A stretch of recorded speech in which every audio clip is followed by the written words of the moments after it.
Good evening and welcome to the Sherdog Radio Network preview for UFC on ESPN 25, also known as UFC Vegas 29. I'm your host, Ben Duffy of Sherdog.com. With me, as usual, is Keith Schillen. Keith is the executive producer of the Loudmouth MMA Podcast Network, as well as the Sherdog Radio Network, where he is the producer and creator of several shows, including, of course, the Schillen and Duffy Show, which comes to you in the form of a preview as well as a recap. Keith, how are you doing this evening? Dude, I'm doing great, man. How you doing? I'm doing really well. We've got, where the UFC is back in Vegas for what looks like probably the rest of the year. Dana White already said that the rest of the pay-per-views for the year they'll all be in Vegas.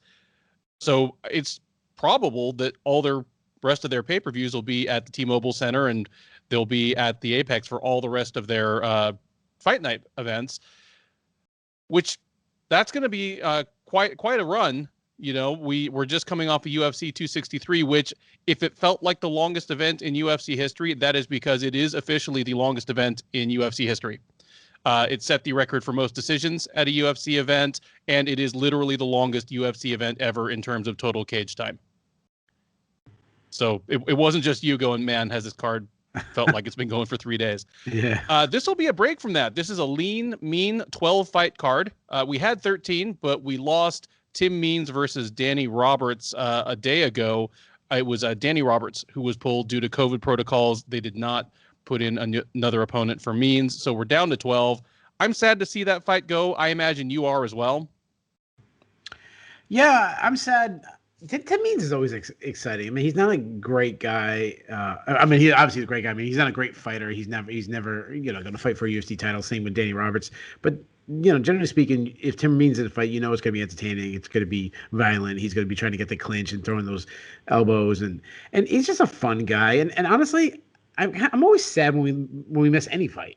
Like, for this, as much as I complain, like, oh man, this is a long card.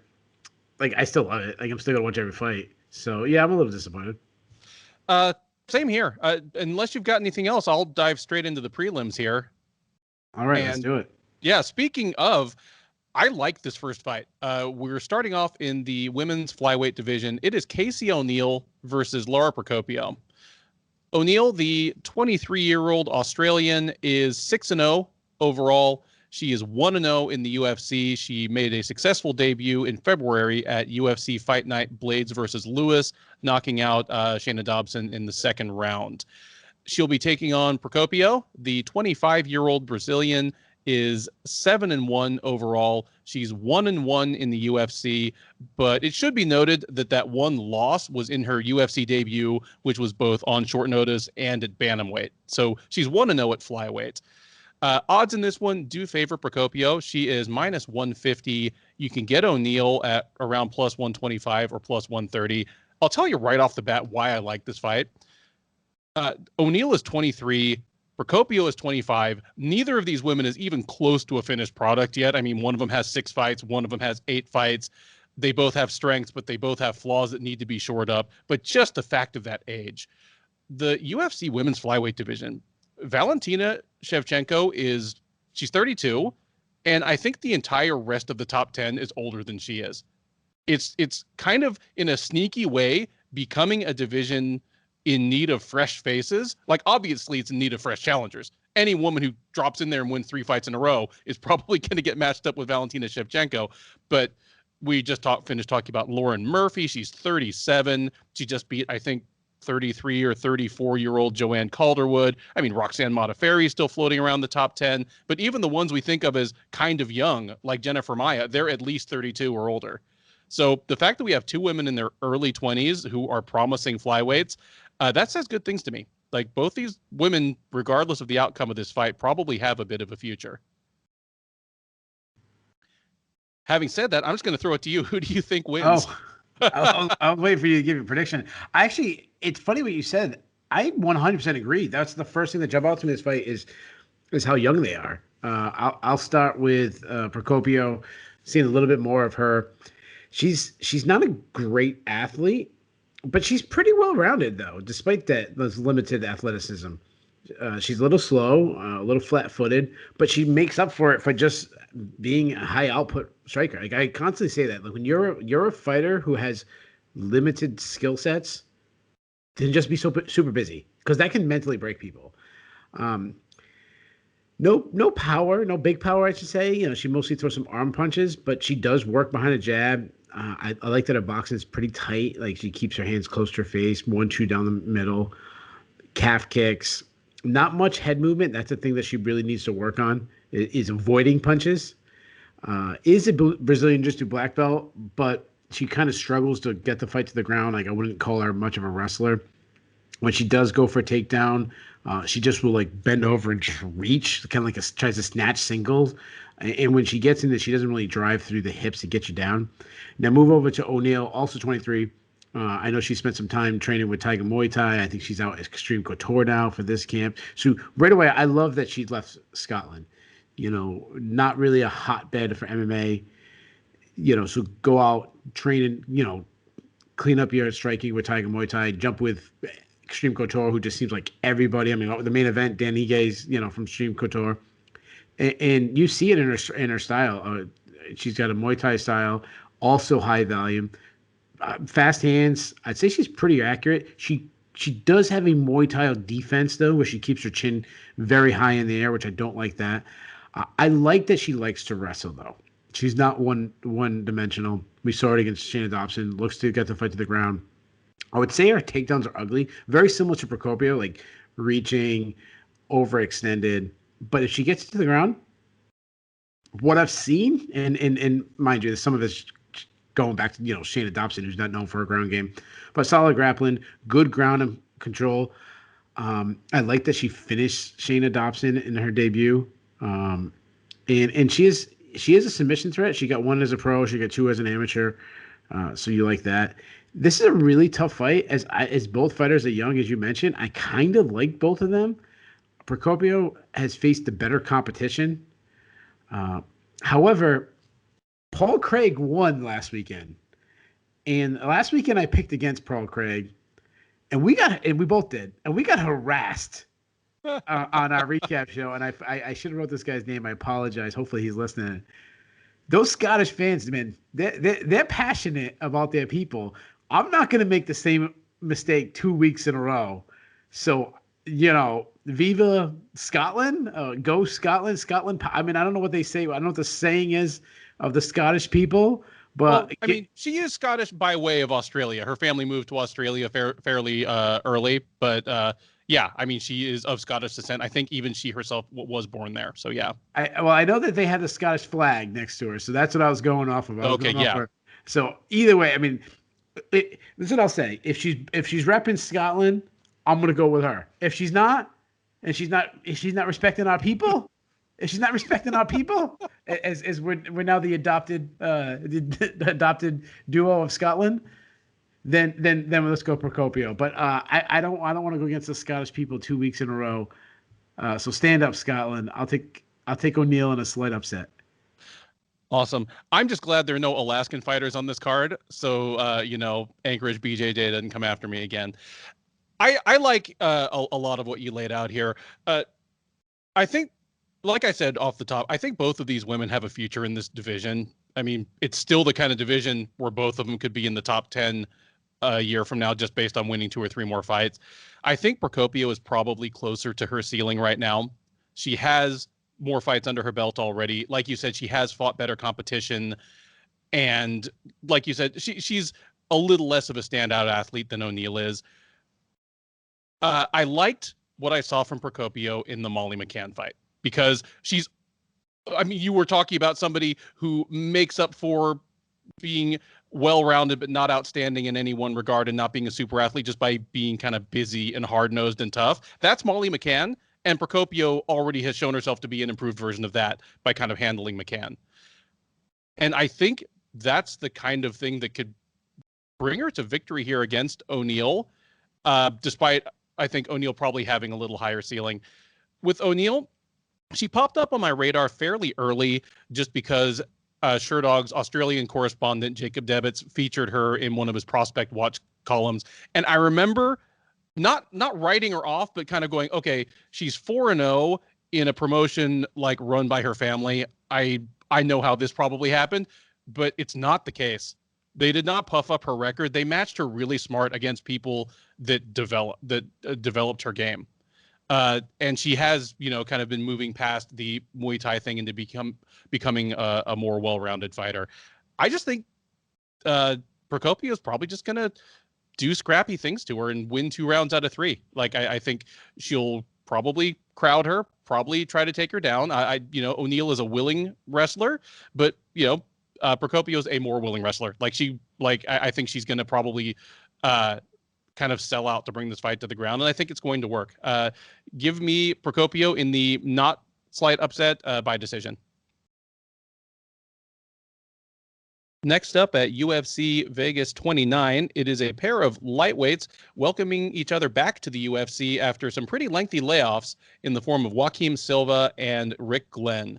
Silva, the 32-year-old Brazilian, is 11-2 overall. He's 4-2 in the UFC, but he has not fought since August of 2019 when he got knocked out early in the second round by Nasrat Haqparast. He'll be taking on Glenn, the man who goes by the Gladiator. 32-year-old man from Iowa is 21-6-1 overall. He is an even 3-3 in the UFC, and he has not fought since November of 2018, where he lost a unanimous decision to Kevin Aguilar at the Tough 28 finale.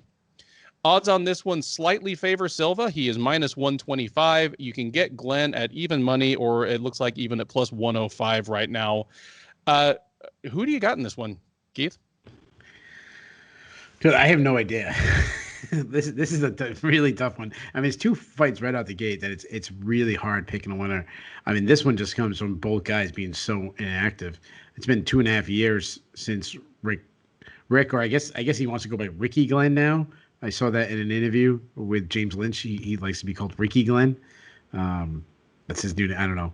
I know. So he hasn't fought in 2.5 years. I know he got COVID. He had a hip surgery in between there. It's been a long time. Who knows what he's going to look like?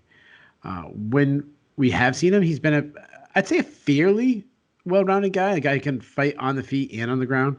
But he's been very inconsistent. I mean, he's 3-3 in the UFC. Featherweight, now moving up to lightweight, which I think he loses one of his biggest advantages, because one of his biggest advantages at featherweight was being a big guy. Now, I know he moved up because he missed weight last time out, which makes sense. I know he also left Team Alpha Male, and he's training basically in his just homegrown gym in the middle of nowhere, Iowa, which I don't like that. What else about him? Southpaw. He has a very really unorthodox, herky-jerky style. Good output, though. Good output. Uses feints well. He loves, being from the southpaw stance. He loves throwing that body kick to, the orthodox fighter from the southpaw stance. I was surprised how easily he was taken down by Dennis Bermudez in their fight. And before I move on, side note, I thought Dennis Bermudez won that fight. Back to my point about Rick Glenn. But when he did get taken down, he worked on the ground. He was landing elbows. He was doing his best bass rooting against Kevin Randleman, slapping the ears.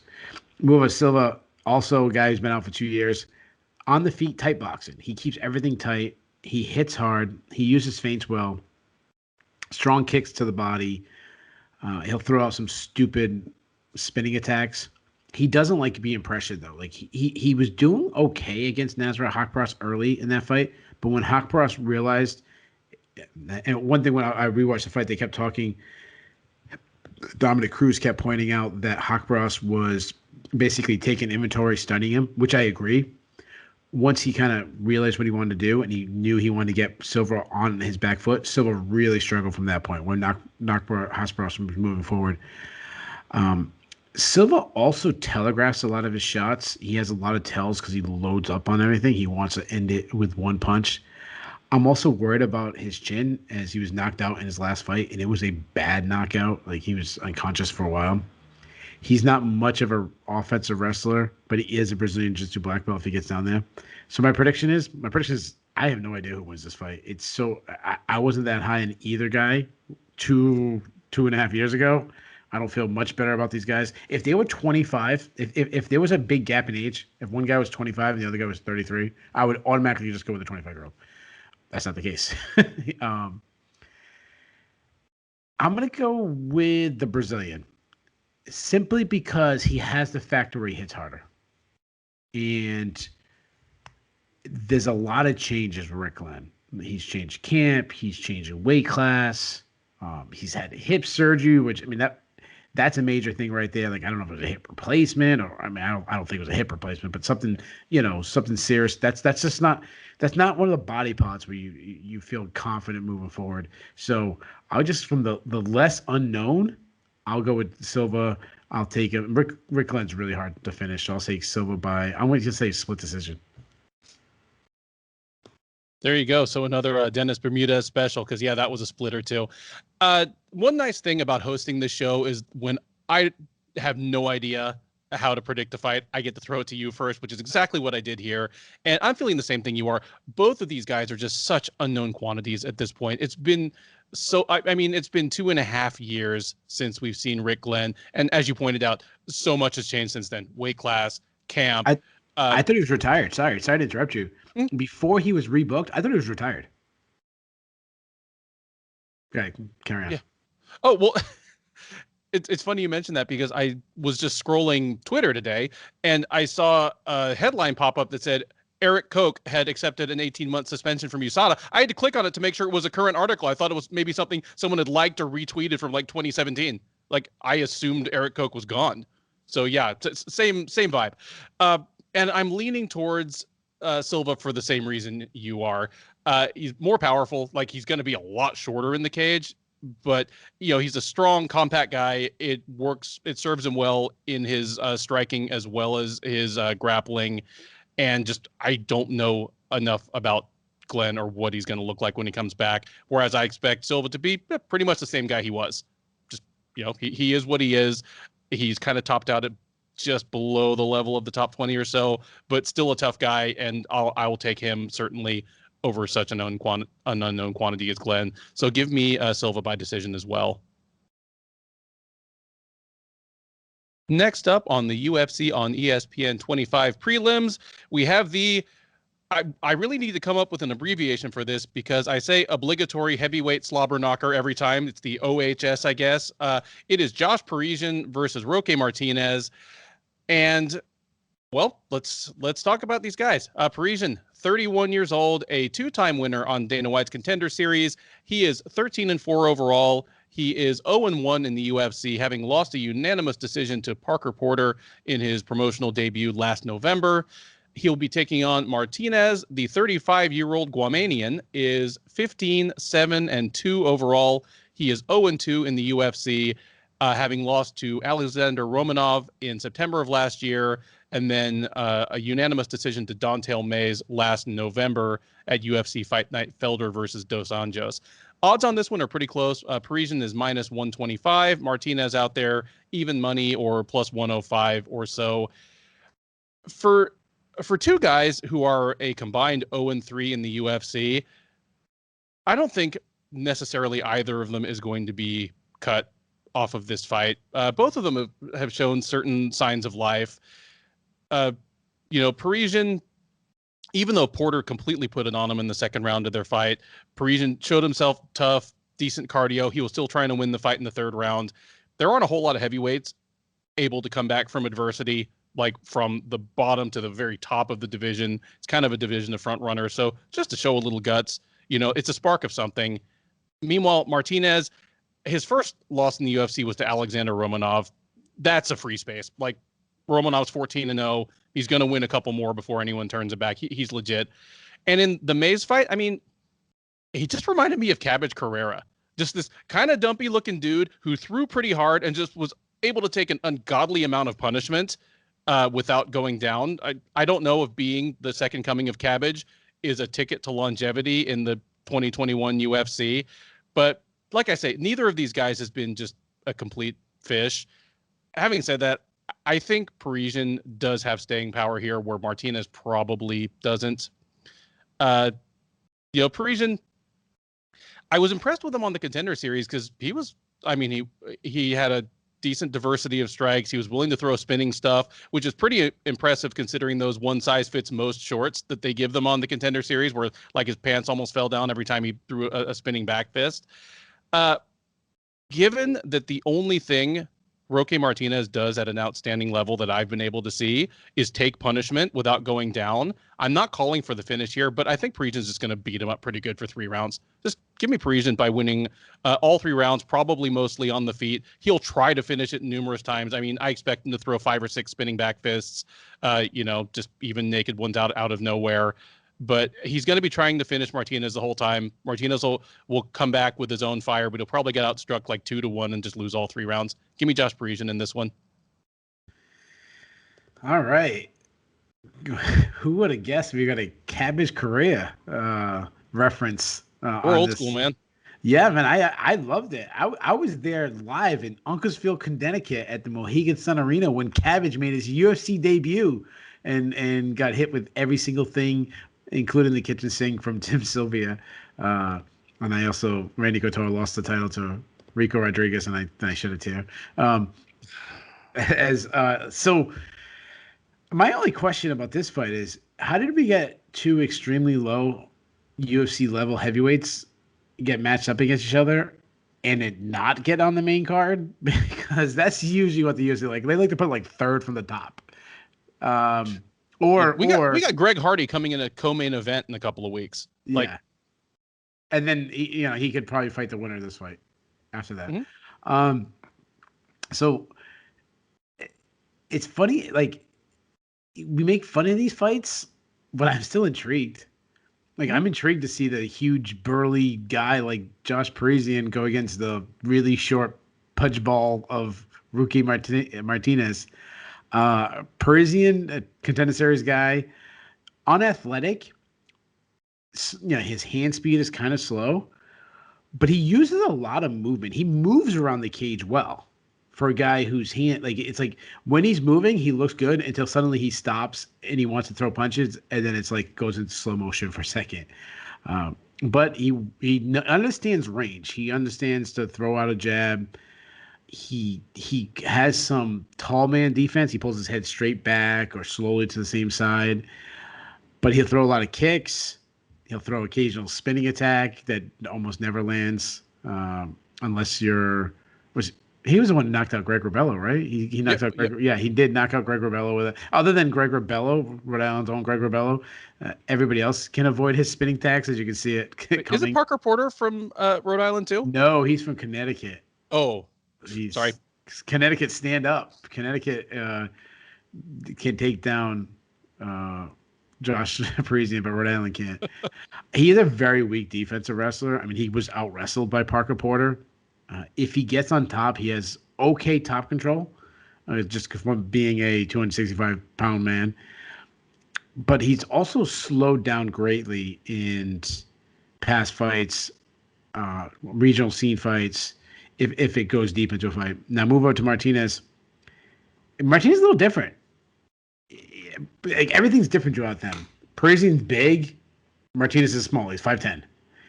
Parisian moves around a lot. Martinez is flat-footed. Parisian has slow hands. Martinez actually hands are actually pretty fast. I'll give him that. But he can get very wild. He throws haymakers. He likes his inside kicks. He likes to get inside and kick the inside of the legs. I love that he throws a flying knee, which is funny when you're like a foot shorter than your opponent. So his intentions is to throw a flying knee to your chin, but it maybe hits your belly button. He's also a weak defensive wrestler. We saw that against Alexander Romanov. And I'm not saying when you get tossed around like a ragdoll by Romanov, you're a weak wrestler, but it was just like how easily he took him down. Mm-hmm. At one point, he suplexed him. But he does look for subs off the back. Like they weren't successful at all. Like, he'd try to grab a leg while Romanov is just absolute mauling him. So as far as the prediction goes, there's just such a big gap in size. I think Parisian's a more technical fighter. I've seen him face beat better competition. Like I actually think after the last 2 fights, Martinez has faced a lot of good competition. He just hasn't beaten any of them. Yeah. So I would say, yeah, like, so I'll say Parisian has probably beaten the better competition. And I'm really, really confident that he wins. Like, I just want to think about, like, how does Martinez win? He's going to get hit by a jab, he's going to get hit by kicks. I think the line is way off. I think Parisian should be, like, at least a negative 200 favorite. So not only am I making this a pick, I'm going to lock it in as my lock of the night, which I'm now calling, if you like, for you gamblers out there, because, we got to get some gambling in this. So I'm going to call this my best bet of the evening. And that's what was the line on Josh Parisian at the current moment? I want to make sure I have it. -125. What was it? Negative 125? -125. Yep. Yeah, I like that. I like -125 on Josh Parisian. So if you're looking to make a bet, that's my best bet of the night. There you have it, folks. We now head to the welterweight division for an intriguing matchup between Kalinn Chaos Williams and Matthew Semelsberger. Williams, the 27-year-old from Lansing, Michigan, is 11-2 overall. He is 2-1 in the UFC. Fought most recently at UFC Fight Night Thompson versus Neal last December, where he lost an entertaining 3-round decision to fellow Wildman Michel Pereira. That put an end to the firework festivities with which he had joined the UFC. He debuted in February on short notice, knocked out Alex Morono in 27 seconds, followed that up in November by knocking out Morono's teammate, Abdul Razak Al Hassan, in 30 seconds. I can only assume there's a picture of Kalinn Williams on the dartboard at Fortis MMA. Nonetheless, he comes into this fight 2-1 in the UFC. He'll be facing Semelsberger. The 28-year-old from Maryland is 8-2 overall. He is a perfect 2-0 in the UFC, defeating Carlton Minus at UFC on ESPN Munoz versus Edgar last August, and then knocking out Jason Witt this March in just 16 seconds.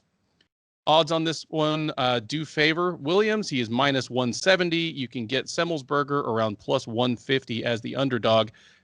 Keith, how do you see this one playing out? And do you think the real Chaos Williams is closer to what we saw in the Pereira fight, or do you think we're going to see a few more sub 1 minute knockouts out of him before all is said and done? Well, first of all, I want to apologize for yawning while you're doing the intro. One, I got to remember that we have video now. We are taping this at it's 11:30 at night, so I apologize for yawning. And it has nothing to do with boredom, because I've the prelims. This is one of the fights I'm most interested in. Now, to answer your question, do I feel like Chaos Williams is more like what we saw against Michel Pereira, or the guy who knocks people out in a minute? Well, that's a pretty easy bet to say. Like, I doubt he's going to continue to knock people out in under a minute or less, 2 minutes or less. I like Chaos Williams. I think he presses the pace well. He throws super hard. I mean, you just talked about 1 minute knockouts. Has the big power, hard calf kicks. Like, we've seen that where he's also zapping his opponent's power. Though he does throw them naked, and he's going to get blasted for throwing them without setting him up. He drops his hands a little bit and keeps his chin high, but he has a good chin. Like, he's been blasted and just continues to walk through things. And if you can eat a punch and then land power of your own, and you just have to clip some, just land grazing shots, you put people out, like, you're going to do very well. How long will that last? Probably not that long, because eventually your chin's going to fail. But so far, it's working, fairly well for Chaos. He's got some good takedowns, but he's not an elite wrestler. Like, I would not call him a wrestler. I mean, we saw him get out wrestled late in the fight against Michel Pereira. Now, move over to Semelsberger. They're going to talk about him playing at some. What was the college he played football at? If he's from Maryland, it's probably like Frostburg or Salisbury or something. Like they keep pumping him up. It's like when they kept talking about over in St. Preux playing college football for University of Tennessee, and it was like, yeah, dude, that was 15 years ago. or poor Eric Anders. Like, how many times you talk about, like, the guy got a sack in the national championship or something, forced fumble or something like that. Like, dude, that was like 20 years ago, whatever. Like, I don't know how long ago, but that's how it goes. And this guy they're trying to pump this guy even more. Is like, he played in, like, I don't know, William and Mary. I think that might be where he played. Like, D3 school or something. But he is a good athlete, good output on the feet, fast hands, real nice snap in his punches. I love his counter right hand. I like that he goes to the body. We saw his power in his last fight, knocking out Jason Witt. Hard kicks. I like that he has a high guard defense, so he keeps his hands up. He does back straight back on the center line though. He needs to either bob and weave, L step, something like that to get off the center line. But he can wrestle too. We see good entries. He needs to improve some of his control though. Like Carlton Minus, he kept taking Carlton Minus down, but Minus found a way to get back to his feet. Like I don't like that. Like you should be able to keep a guy like Carlton Minus down. And he also slowed down in that Carlton Minus fight, which was surprising. I don't remember if he took that fight on short notice or anything like that. But as far as my prediction, I love this fight. I think this is the best fight on the card. I feel really good. Like I don't know who's going to win, but whoever wins, I'm going to feel really good about that person moving forward. Like I'm going to feel like, all right, so if Cass Williams starts him in a minute, or say he starts him in the third round, I'll be like, all right, Cass Williams is a serious dude. Like he's got serious power. Is he top 15 guy? Probably not, but he's probably the next tier right below that. But if Semelsberger in his young UFC career can get past a guy like Chaos Williams, that looks really good. And honestly, I'm gonna go with it. I think I like that we've seen his power. I'm worried that we don't get this guy who's suddenly gets a knockout. Now he's chasing a knockout. You definitely don't want to do that against Chaos Williams. You want to stand in the pocket and throw it out with Chaos Williams. If you tell me that's the fight we're gonna have, then I'll switch my pick to Chaos Williams in a heartbeat. But this might be it's probably the back-to-back fights now that Chaos Williams is not. At least he's not guaranteed to be the better athlete. Like I'm not. He might be the better athlete, but I don't think he is. I actually think Semelsberger might be. He moves really well, and you add in the fact that he can wrestle, and we just saw Chaos Williams giving up some takedowns late in the fight. Not many people probably gonna do this, but I'm thinking Semelsberger, and I'm knocking this in as my upset special. All right, we got upset special on a high stakes prelim fight. It is Keith Schillen calling the upset for Matthew the Jedi Semelsberger. Yeah, I love that you kind of put out that weird dynamic about them talking about his football career. What he reminds me of in a lot of ways in that way is Josh Berkman, because Josh Berkman was like a small college like football standout, but it translated into him being a guy that didn't have like D1 size, but was athletic and explosive. Like Josh Berkman was always a dude that got by on explosive athleticism. Semelsberger has some of that same vibe to him. I'm in looking at Williams' at all three of his UFC fights. His knockout of Morono, Morono made some poor choices early in the fight. Well, I say early in the fight, it was 28 seconds. The whole fight was early in the fight. And it was a wild fight. Both guys swinging wildly. Not really something that told me too much about Williams' future in the division. The knockout of Alhassan was a much niftier piece of work to me. Like he knew how Alhassan liked to come out. He timed him beautifully, caught him coming in, and created that collision in the pocket where he just nailed him with that short right just as Alhassan was coming in and lowering his head, completely flatlined him. The Pereira loss, I wouldn't have expected it from Pereira, who was, for a while there, he was the most notorious wild man in the UFC, except maybe Johnny Walker. But he won that fight. Well, you mentioned that he turned to wrestling late, but for most of the first two rounds, he did it by forcing a patient outfight that didn't let Williams do what he wants to do. I don't know if Semelsberger is going to do that. Semelsberger comes in kind of aggressive in the first round. If this goes past the first round, if Semelsberger does turn to his wrestling, if he does force kind of a more patient fight on the Williams, it's anyone's fight, and I could very easily see that upset. I'm not picking it until I see it. Give me Chaos Williams by first round knockout. Yeah, and before you close up, I looked up what school he went to. He played at Marist College. No disrespect to Marist College. I can speak for both me and Ben. We are both big fans of the Red Foxes. There you go. We now head to the women's strawweight division for a matchup that, well, you and I were talking about this kind of between segments, Keith. We lost the Tim Means versus Danny Roberts fight. yesterday, and Julian Erosa versus Seung Choi was promoted to the main card to replace it. Nothing against that fight. That's a really fun fight, but about half the fights on the undercard would have been at least as justifiable for promotion. This is one of them. It's Virna Jandiroba versus Kanako Murata. Jandiroba, the former Invicta FC champ, is 33 years old. She is 16-2 overall. She is 2-2 in the UFC, having most recently lost a unanimous decision to Mackenzie Dern at UFC 256 last December. That snapped a 2-fight winning streak over Mallory Martin and Felice Herrig. She takes on Murata.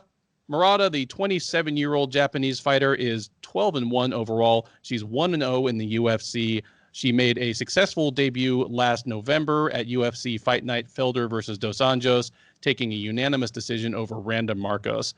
Jandiroba is the slight favorite here. She is minus 140, where you can get Murata at plus 120. Keith, how do you see the fight breaking down between these two small women? Yeah, this one is a really, really intriguing matchup, just from a stylistic standpoint, as both girls are really known for their ground game, and wondering if it goes to the ground, which I'm hoping it does. I'm hoping we don't have a really ugly kickboxing match, that if it goes to the ground, who's going to win? Now, Jandiroba is extremely one-dimensional. But when I say that, I kind of want to caution what I'm saying, because I've said that about Chase Hooper and Jordan Levitt the last 2 weeks, and I was saying, like, I will not pick them until I see another aspect of the dimension. That's not the case with Jandiroba, because she is one-dimensional, and in female MMA, you can get further along in one dimension as you can in men's. That might sound sexist, but it's just simply true. Except heavyweight, but yeah. Except heavyweight, yes, absolutely, yes, good point. Except heavyweight, yeah. No, actually, it's like almost like the higher you go up in weight, you go down. You can't be one-dimensional flyweight. You just simply can't be the case. But the one thing about her is, like, she's really good at that one dimension. I don't think Chase Hooper and Jordan Levitt is. Like, I feel like her skills complement that aspect. What I mean by that is, she's a grappler, and she's obviously a Brazilian Jiu-Jitsu black belt, but she has good entries. She has good wrestling. She has good top control. She's not just a submission threat. She actually, in more sense, she's a girl who, prefers position over submission. But if a submission is there, she can get submission. I mean, when you talk about her, you always hear that constantly, like, her grappling is so legit. She beat Martinez twice in a jiu-jitsu tournament, like a jiu-jitsu match. Like, that's how good she is. Move over to Murata, she can match that. Now, she's very undersized, so she probably could be. I don't know if she could be an atomweight, but she's much smaller than Jandiroba. On the feet, she's a southpaw. She uses a lot of movement, and she's pretty fast, like the way she moves, but nothing stands out from a striker stance to me. Like, she has low output at times. She really just, she lacks power. She doesn't, she throws single arm punches. She really just wants to get the fight to the ground, because this is a girl who's a national champion in both wrestling and judo. She gets in body locks. Body locks is kind of like her specialty. She likes the double underhook inside trip that Henry Cejudo does, where you see it a lot, where as you go through the inside trip, you kind of pop the shoulder, and so you kind of like pop in the upper body while you pull out the lower body. It's a beautiful takedown. It's very, very hard to do. That's why you see someone like Henry Cejudo doing it. But she's got good drive through her hips, fast entries, explosive double A, busy ground and pound. However, I went all the way back to the Emmett Ducote fight. Is a match that she would get a lot of top control. She had to fight off submission after submission. So who's going to win? Murata's probably going to get some takedowns in Jandiroba, and she probably could control a little bit. But if Emily Ducote can almost submit you, I think Jandiroba can, or at least sweep you. And if Jandiroba is on top, Jandiroba is a beast on top, and she wins rounds that way. I mean, she won a round against Mackenzie Dern on all three judges' scorecards, and Mackenzie Dern is the absolute best when it comes to grappling for females. So that's how high I think of Jandiroba. She's fought the better competition. She's bigger. I might really regret this pick come fight night, and I can say, well, of course, Murata's the much better wrestler. Of course, she's winning. She's holding her down position. Right now, I can't pick that. So Give me Jandiroba, and I say she finds a submission. I'll say in the second round. Excellent. No, I'm on exactly the same tip that you are. I'm surprised that the odds are as close as they are here. I mean, looking at Jandiroba, yeah, I mean, she lost to Dern, but as you pointed out, was at least competitive. And we're talking about somebody who is literally the worst style matchup in the entire division for her. We're talking about one of the biggest strawweights on the roster and a fighter who does her one dimension on a world-class level. And despite that, Jandiroba was right there. Her other UFC loss, to Carla Esparza, and we've had to kind of re-examine Carla Esparza in recent months. And I'm thinking now, you know what? I wrote her off, but Carla Esparza has probably been a top 5 strawweight this entire time. Like, in light of that, I agree with you. Murata will probably be able to get some takedowns. She's a good takedown artist. While she's very small, like she's even smaller than Jandiroba, she is, strong, and she's more of an athlete. But I expect Jandiroba to have her in all kinds of trouble when they do go to the ground.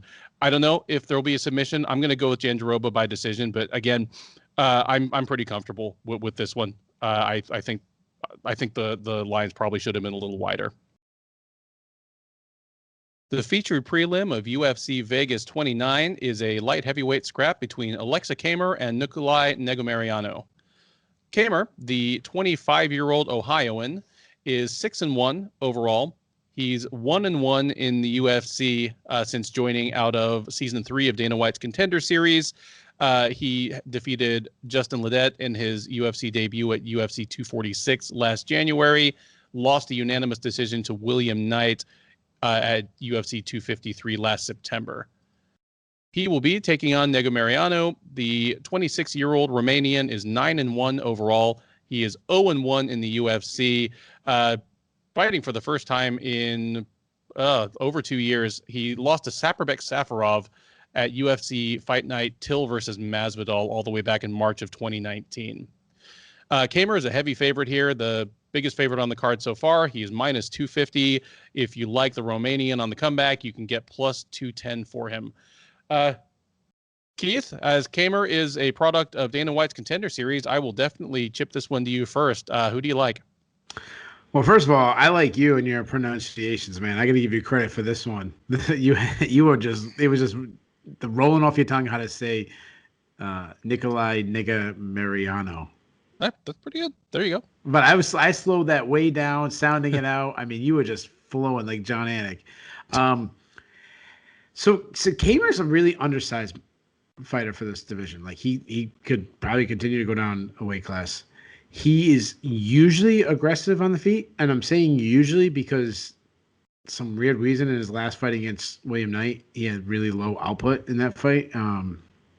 He has a bob and weave style, throws hard, really sits on his punches, has good power. He throws a jab, but he uses more of a power jab. Like he throws a jab not to find range. He throws a jab to hurt you. Rips the body, a lot of kicks. I love his switch kick. I love his question mark kick. He doesn't check kicks. That is a little bit of an issue, but that has more to do with the way you sit on your punches. When you're a big power puncher, it's like the John Lineker type. When you really sit down on your punches, people are going to be able to take out your legs. I wouldn't call him a good wrestler. I actually would say he's a weak defensive wrestler, but if he gets on top, good ground and pound. But he did look really, really bad against William Knight, which really changes my opinion on. Like I wouldn't say I was high on him, but I liked him moving forward. I'm like, this is a guy that will have pretty good success in the UFC. Like if he gets 10 fights, he'll probably go, 6-4. Like I'm much lower on him than I was before.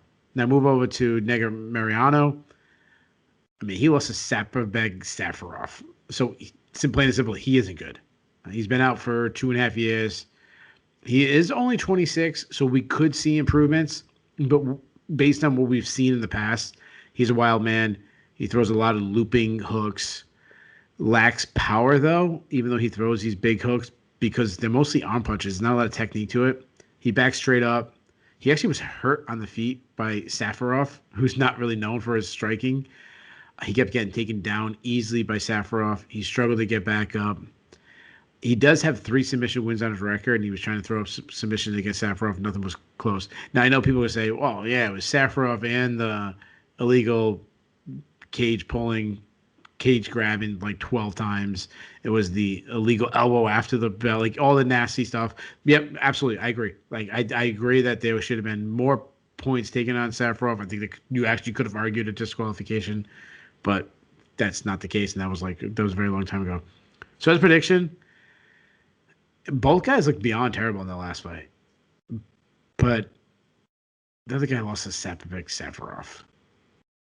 I think Camur can make adjustments. I mean, you figure he's got to learn something. I mean, he trains with a really famous heavyweight, and obviously, he's a training partner. Obviously, I'm talking about Jeff Hughes.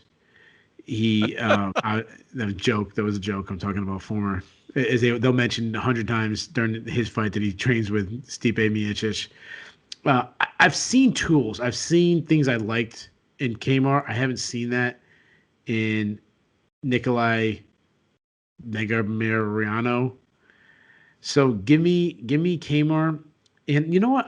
I'm gonna say that he turns the page on that William Knight. We see the guy that we saw in the Contender Series, the guy that we had some promise.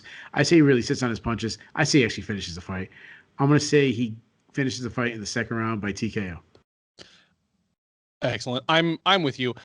I'm surprised that Nicolae Negumereanu is even back. I guess if I thought about him at all, I assumed he'd been cut and or walked away from the sport, because yeah, he came up with an undefeated record, but all but one of his fights were in Romania, which in the mid 2010s did not have a real strong local scene. I mean, he didn't have he has no decent wins on his way up. And when he got just pretty much embarrassed, even if it was an ugly, dirty fight by a mediocre fighter in Safarov, I guess I assumed that was it. If I thought about him at all during the year of COVID, I guess I thought, yeah, we'll never see him again. We see him again, and you're right. We see him against someone in Camur who looked bad in his last fight, but at least I'm far from writing him off entirely. It sounds like you are as well. Camur's really young, and yeah, he just came out and fought a weird fight. I cannot blame any man who decides that it doesn't sound like a good idea to go charging at William Knight, like winging punches. Like I will call no man coward until I've stood in his shoes. And it was interesting because he turned into a guy that kind of wanted to bring the fight to the ground. I don't know if he'll do that against Negumereanu, but if he just fights his fight, if he fights the style that got him through Dana White's Contender Series, that allowed him to bust up Justin Ledet, I see no reason he won't knock out Negumereanu. Like, there's a possibility that Negumereanu is vastly improved from the 2 years away. He'll be a whole new fighter. If that is the case, you'll hear it from us first on the recap as we extol his virtues. But again, I'm not picking that until I see it. Give me Camur by knockout, and I'm going to go ahead and say first round. The UFC on ESPN 25 main card kicks off with a welterweight scrap between Matt Brown and Dhiego Lima. Matt Brown, the 40-year-old Ohio native, is 22-18 overall. He's 15-12 since joining the UFC out of season 7 of The Ultimate Fighter. I can't remember. Anyway, he fought most recently in January, dropping a unanimous decision to Carlos Condit at UFC on ABC 1.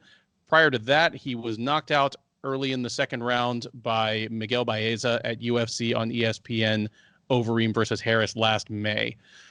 He'll be taking on Lima, the younger brother of former Bellator welterweight champ Douglas Lima, is 15-8 overall. He is 4-6 in the UFC, but that is slightly deceptive as he had a pretty unsuccessful run back in the early 2010s. He is 3-3 on this trip to the UFC, and his loss to Bilal Muhammad at UFC 258 in February actually snapped a 3-fight winning streak for him.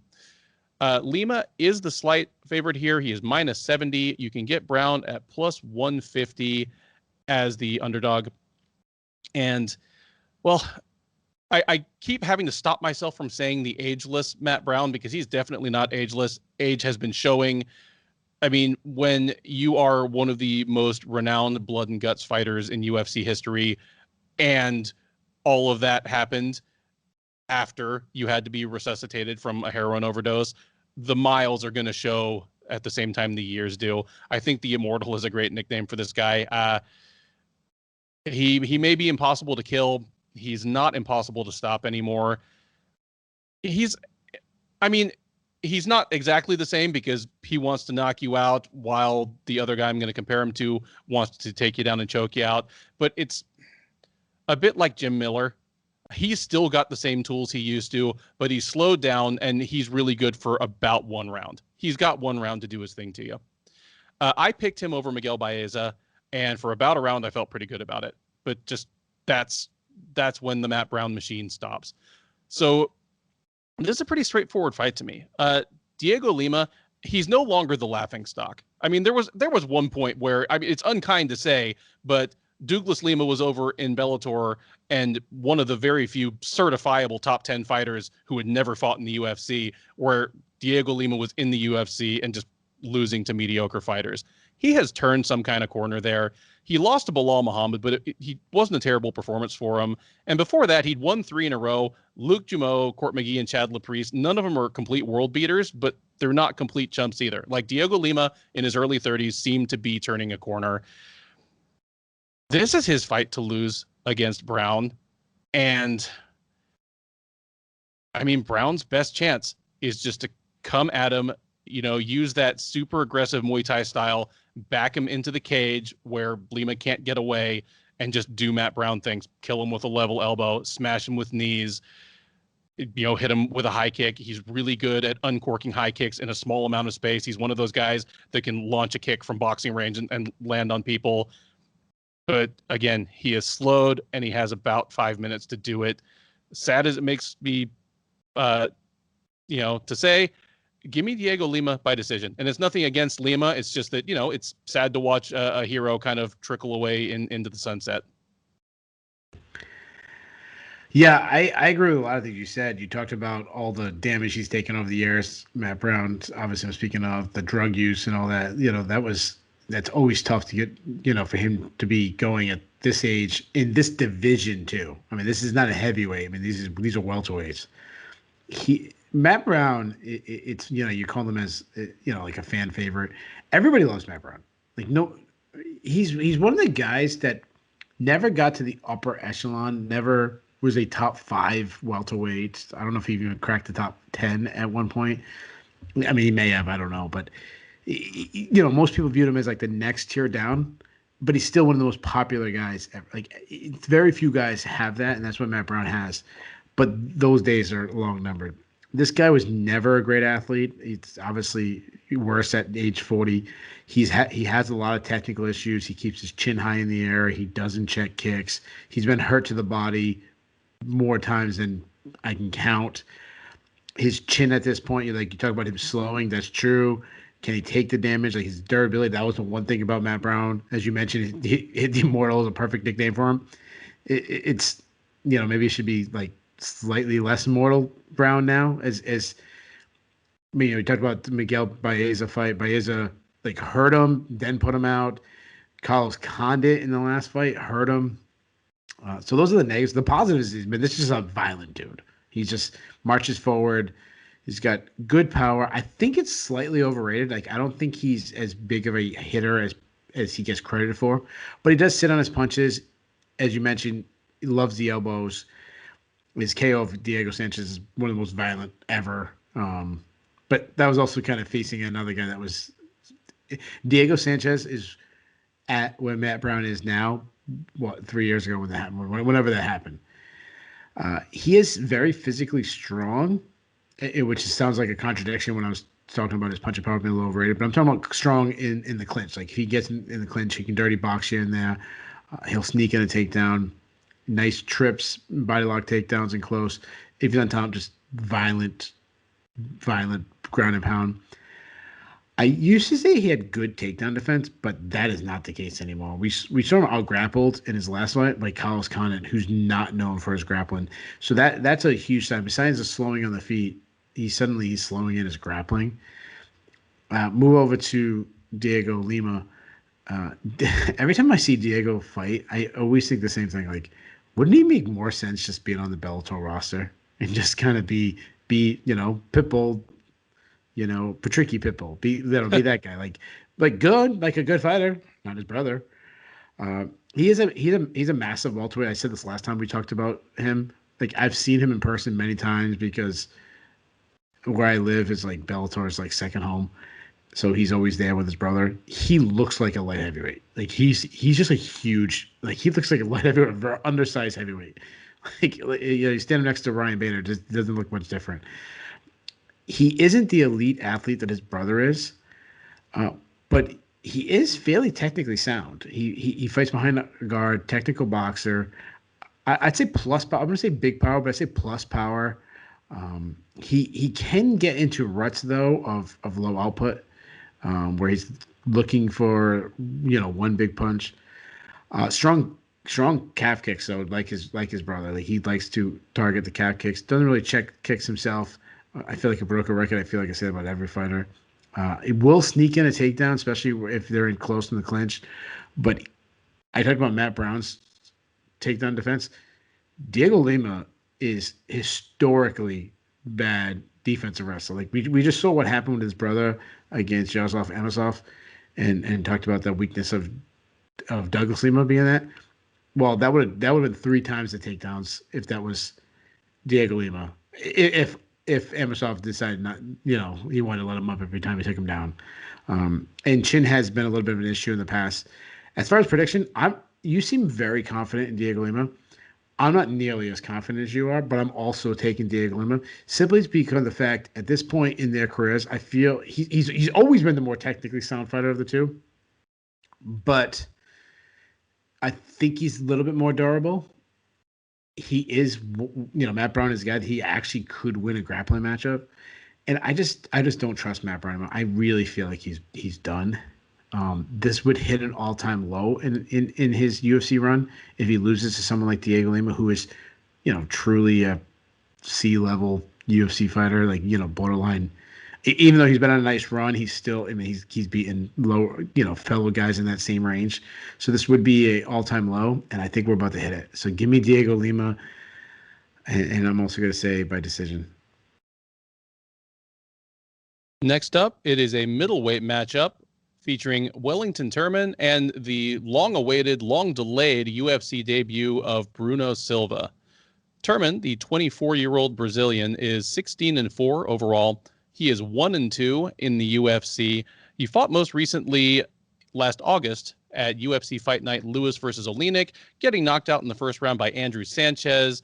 Prior to that, he last fought in November of 2019, where he won a unanimous decision over Marcus Perez. He'll be taking on Silva, the once highly touted prospect coming into the UFC, was signed out of a win over signed off of a win over Artem Frolov at M198 back in November of 2018. He was promptly given a PED suspension. The UFC held his roster spot for him, so make of that what you will, but they were interested enough in him that he is now making his debut 2.5 years later. He's 31 years old, 19-6 overall, and this will, of course, be his UFC debut. Despite that, he is a bit of a favorite here. He's minus 155, where you can get Turman at plus 130 or plus 135 as the underdog.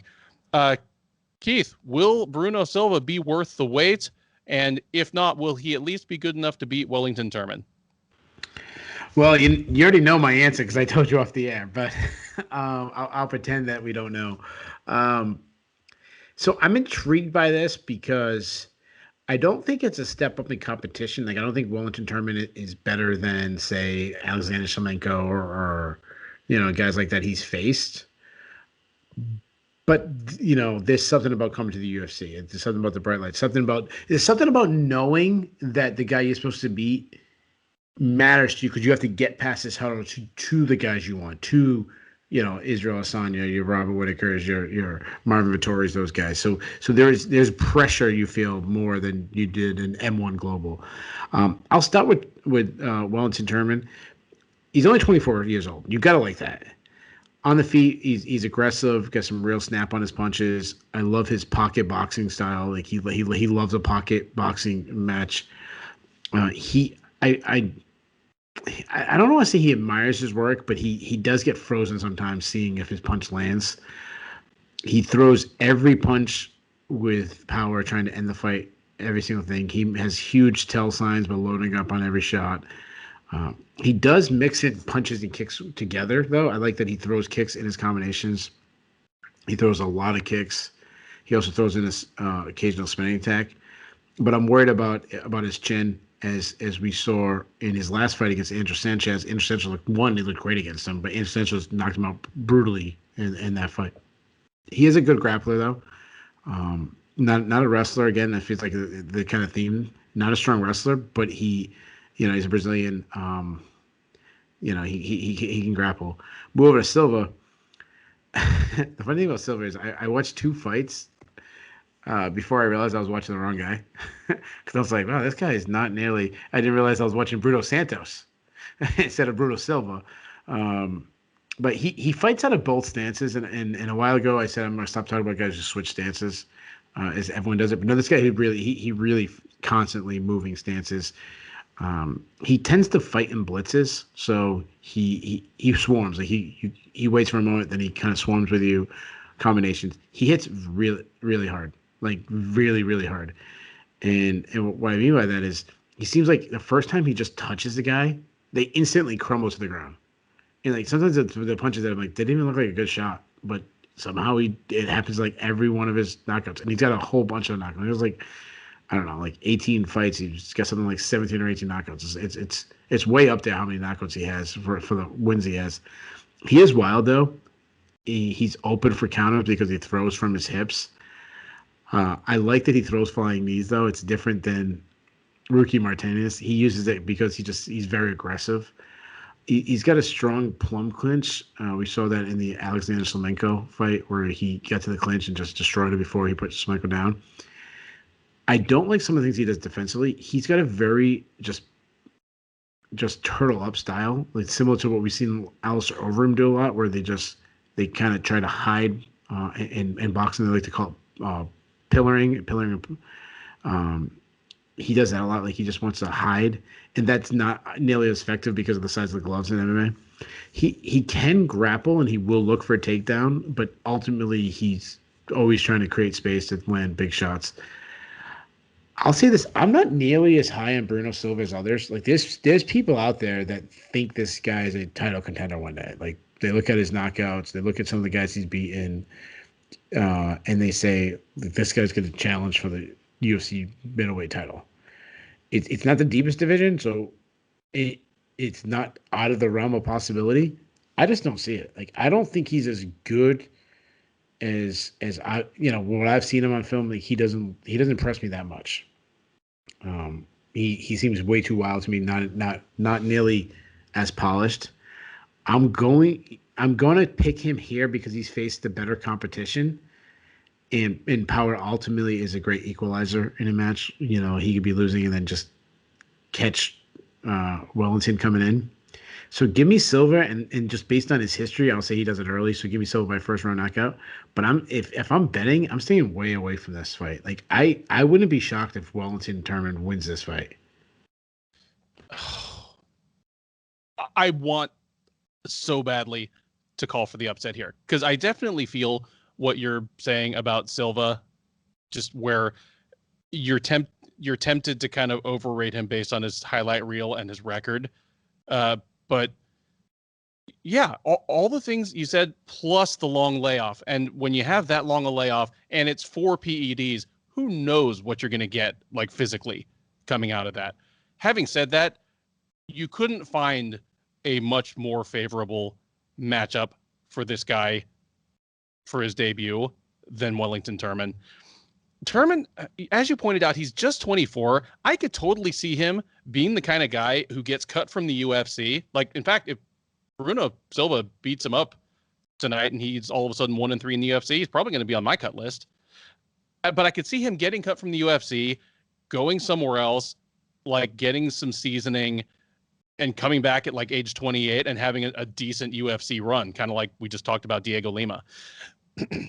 His problem is he wants to wrestle and he wants to bully people, and he just can't do it to UFC level fighters. I mean, his loss to Carl Roberson, I actually thought he won that fight, but the problem to me is that Carl Roberson is one of the worst wrestlers and grapplers in the middleweight division, and Turman wanted to wrestle and grapple him really bad and had trouble doing it. Like, Roberson swept him twice. Turman couldn't hold him down, couldn't get him in real submission trouble, couldn't land much ground and pound. Like, if you can't do that to Carl Roberson, and that's your only way to beat Bruno Silva, you're in a lot of trouble. Yeah, I as much as I want to pick Turman in this one, and as much as I think that Turman probably hasn't hit his ceiling yet as a fighter, this is a good setup for Bruno Silva. I think he's going to look really good, and everyone's going to be mad at us for being the guys that are still like the detractors. Like, I'm not buying it just yet. He'll be one of those guys that I have to be wrong about him like 3 fights in a row before I actually get on the train. But yeah, give me Bruno Silva by first round knockout. Yeah, I can't wait for people to give us crap about picking, that this fight it could be an upset. And then we both picked, I said, what round did you say? I said first round. You said early. So yeah. I assume you went first round? Yeah, we both said first round knockout. Like, we both will pick him first round knockout, but somehow he wins by first round knockout, and we'll get hate for it. Yep. That brings us to the featherweight division and the beneficiaries of the loss of that Tim Means fight, as Julian Erosa and Seung Woo Choi are promoted to the main card. Erosa, the 31-year-old from Washington State, is 25-8 overall. He is 3-4 in the UFC, but as has been kind of a theme on this card already, he's 2-0 on his current stint in the UFC. He is one of the guys that's completed the trifecta. He has joined the UFC out of the Contender Series, joined the UFC out of Tough, most recently joined the UFC as a short notice replacement of the kind that we've had many in the COVID era. Third time has apparently been the charm, because he has wins over Sean Woodson and Nate Landwehr, two much more highly regarded prospects than himself. And it looks as though at 31, this is go time for the man who calls himself Juicy J, and you'll never hear me call him that again. He'll be taking on Choi. The 28-year-old Korean is 9-3 overall. He is 2-2 in the UFC. However, he is on a 2-fight win streak, having taken unanimous decisions over Suman Mokhtarian and most recently, back in February, Youssef Zalal. Odds favor Choi here. He is -150. Erosa is available at +130. Keith, who you got?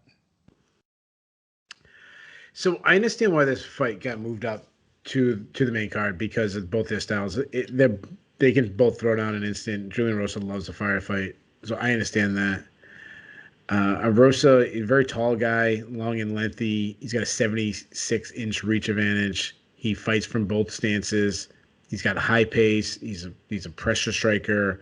We talked about this in the last breakdown. I thought he broke Sean Woodson just with his volume, and mentally broke him. He does lack true one-punch fight-ending power, which is a bad thing for someone who likes to get dragged into a firefight. Like, I shouldn't say he likes to get dragged in. He might be the guy who drags in. Like, he likes to stand his ground, hold it down, and just say, hey, let's throw down, even though this not best for me, but I'm having fun doing it. From the outside, he's not that bad, though. Like, he loves teep kicks to the body, throws hard kicks to the body. Can quickly go up from the body kick to the high kick. He does have some defensive flaws, though. Lacks head movement. He keeps his chin high in the air. He backs straight up on the center line. But not a bad offensive grappler. Can sneak in a takedown. I would say he's a weaker defensive wrestler, and that's more because he doesn't defend takedowns. He loves jumping on a guillotine instead of sprawling, which is, glass empty, half full thing, where it if you catch it, it's great. If you don't catch it, now you're on bottom, and you got probably a guy who was looking to take you down anyways. Like a wrestler on the hips, but probably is a good wrestler on top of you. Though he does look for subs off his back, but it kind of can be frustrating because he's looking for submissions instead of looking for openings to scramble back to his feet. Move over to Choi. Choi looked tremendous in his last two fights against Mkhitaryan and Zalal. He is a Muay Thai specialist. He's also long and lengthy that can fight. I think he can fight from both distance and inside the pocket, wherever this fight goes. He is a stalking counter striker. He has fast, accurate hands, but he draws them out by just what happens is he's constantly moving forward, which is making you throw at him is what he wants, and then he counters. He stays tight. Everything comes straight out the pipe. He also, if you're not attacking him, he'll sit back and kind of dull you to sleep for a second. To suddenly he swarms with a flurry of strikes, fighting in a big burst, big combinations. He throws a lot of kicks. He's good in the clinch. He likes knees in there, elbows in there. Solid takedown defense. If on top, he's got good top control, good ground and pound. Haven't seen much of him like initiating wrestling. It's more he ends up there by beating up the guy on the feet and then they go for a takedown. So as far as prediction goes, this is not my fight of the night pick, but there's going to be some fun exchanges. But to me, Choi's just clean, man. He's just a very clean fighter. He looks like he's peaking. The Erosa run that he's on, it's nice. I love the story. I love the guy who keeps overcoming to find his way back in, getting on an unlikely winning streak. It's nice. But there really is one, there's one prospect in this fight. There's one that has a bright future, and that's Choi. I like Choi. You said the betting line was close. It's minus 150 for Choi, plus 130 for Erosa. Yeah.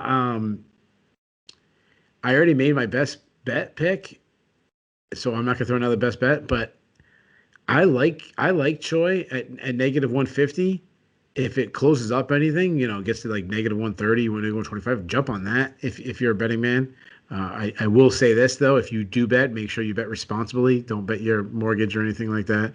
But as we, both me and Bennett and the entire Sherdog staff, do not endorse irresponsible gambling. But sometimes when you got a good line, you got to jump on that line. So jump on that line. So give me Choi. And I'm going to say he finds a way to get Erosa out there. I'm going to say in the third round. Hey, if that happens, that will mark the return of Seung Choi as a knockout threat at the UFC level. Because the thing about Choi is, coming up in Korea, he was knocking people out left and right, including fast knockouts. At the UFC level, he's had stinging power, but not quite like fight-ending power. Like, you could see in the Zalal and Mkhitaryan fights, like they didn't like it when he hit them. It definitely, like, they reacted. It made them, change their approach. But he's not just been stunning people. If he's gonna stun somebody, it's maybe Erosa, because he is still, he can still be caught and blasted out of there. I mean, I was present when Julio Arce erased him with that head kick. I guess I assumed that Choi was going to be a liability in terms of defensive wrestling. I saw this really tall, long-legged, skinny, well, I mean, he's not skinny, but, tall, rangy striker. But it turns out that, Movsar Evloev and Gavin Tucker are going to out-wrestle a lot of people. So I'm higher on Choi, than I was a couple years ago for sure. And yeah, this is a good fight for him. If he can put away Erosa early, great. If not, I think he's at least going to be able to sock away a couple rounds. As you pointed out, Erosa has been getting, his win over Woodson.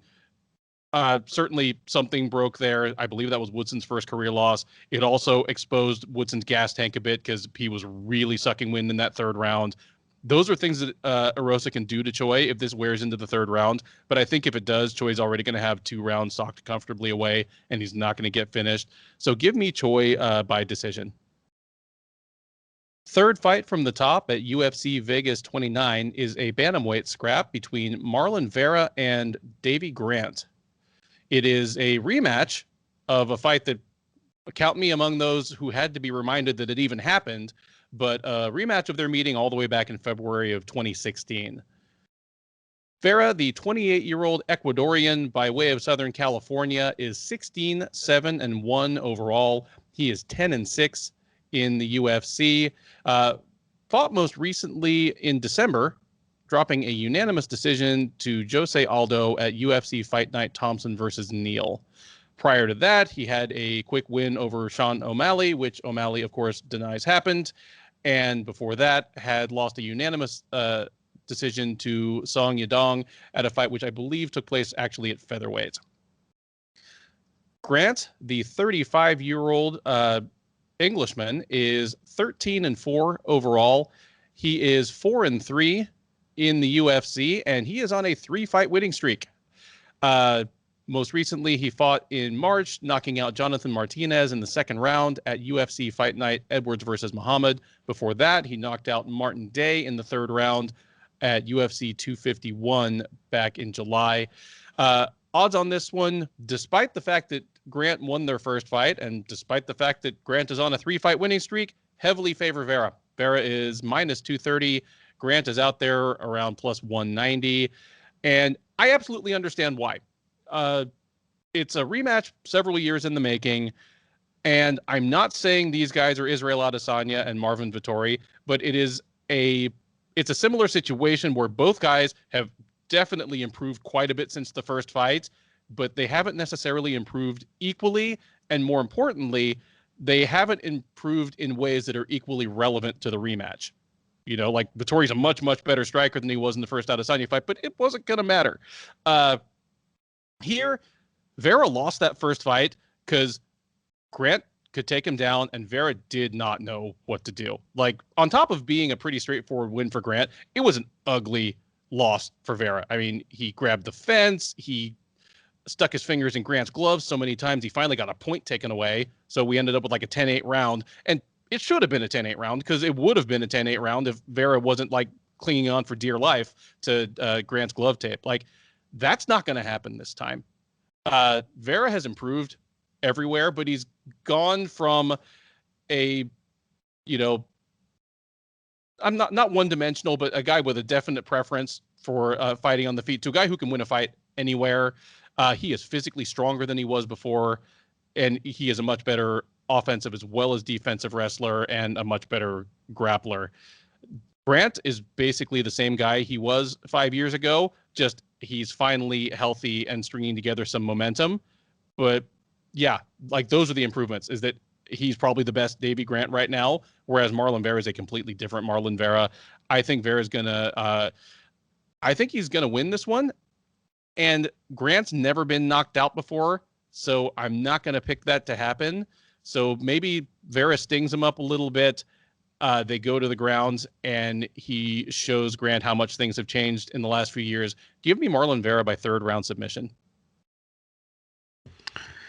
All right, time for the rematch that I never knew we needed or wanted, but I'm very happy about it. And I'm happy in the sense where, you know, Marlon Vera has faced like the weirdest competition. Like, he faced like a guy that's barely in the UFC, then he faces Jose Aldo. You know, like this in his recent run, he's been all kinds of things from the buffet.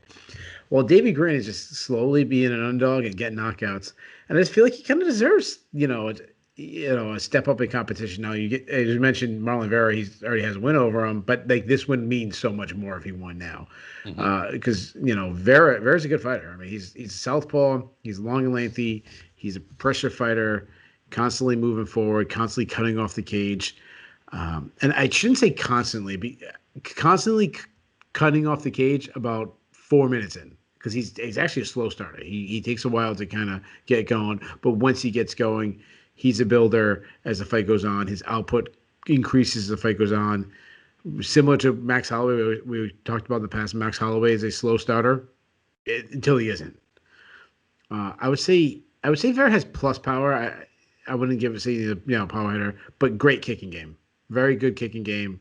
Kicks everywhere. Solid chin. He went 15 minutes with John Lineker. A lot of heart. Kept fighting him through against, Jose Aldo, like won the third round against Jose Aldo. Though for such a good offensive fighter, he's got a lot of defensive flaws. He's very hittable. Like, that's the one thing about Marlon Vera. But he's very durable. But he drops his hands. Also, in the clinch, he's a strong clinch fighter. He's in the clinch. Does get takedowns, but which is the theme again, he's not a great offensive wrestler. He's more of a guy that will just like catch a kick and follow you to the ground.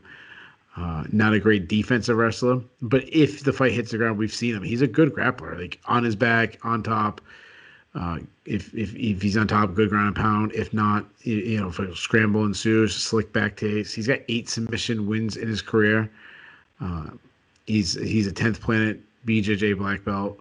Move over to Davey Grant. Davey Grant is unathletic, generally speaking. Like if we talk about the decathlon and all that stuff, like he's not going to be high up there, but he flows well. He really flows when he's in there. He uses a lot of movement.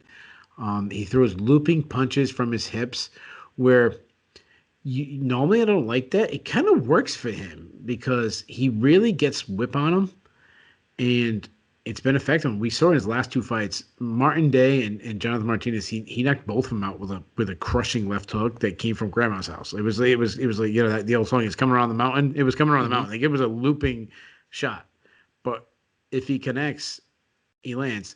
But he's also fun because while he's throwing these looping shots, it leaves him open. I mean, even though he won both those fights by knockout, in both of those fights, he was dropped himself by Martin Day and Jonathan Martinez.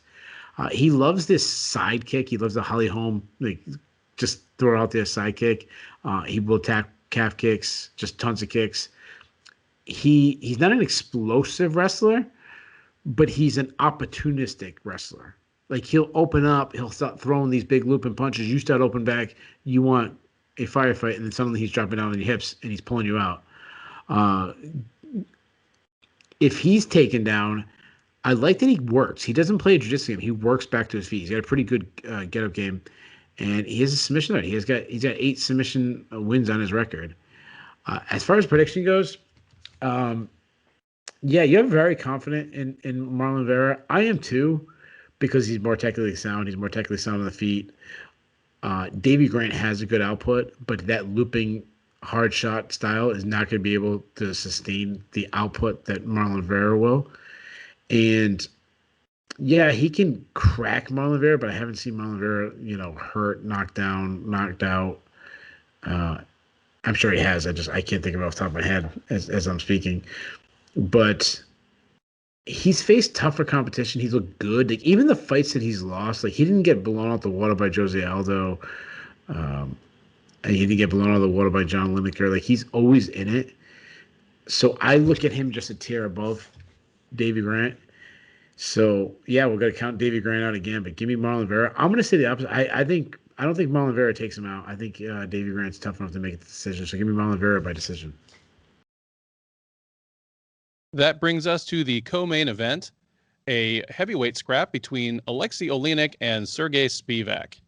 Oleynik, the 43-year-old Russian, is 59-15-1 over the course of his incredibly prolific career. He is 8-6 in the UFC.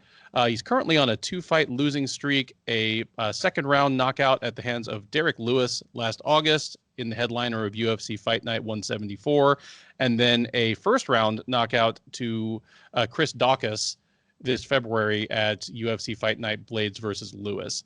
He'll be taking on Spivak. The 26-year-old Moldovan is 12-2 overall. He's 3-2 in the UFC.